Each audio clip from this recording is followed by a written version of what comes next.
Filho, em Israel já estão começando a imprimir comida. Pelo amor de Deus, é o fim do mundo mesmo.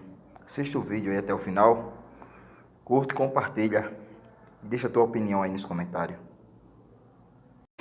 מחפשת תעשייתית שפיתחנו, שמיועדת להחליף משחטה. לשאלתך לפני כן, פה אנחנו טוענים את המדפסת הזו בתאי גזע, שאנחנו יודעים למעל לשריר ולשומן, והיא יודעת להדפיס טונות ביום. טונות? טונות של בשר מתורבת ביום. בואו נעבור למדפסת השנייה, שזו השקה העולמית שלנו, שמדפיסה דג.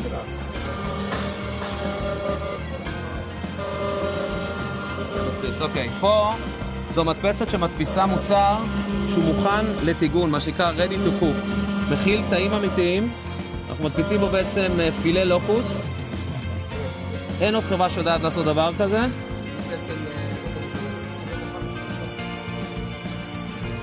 פעם ראשונה בעולם שדבר כזה קורה.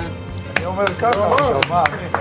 מה שראיתם עכשיו זה דג בלי דג, בשר בקר בלי בקר, עוד מעט חלב בלי חלב, פרה.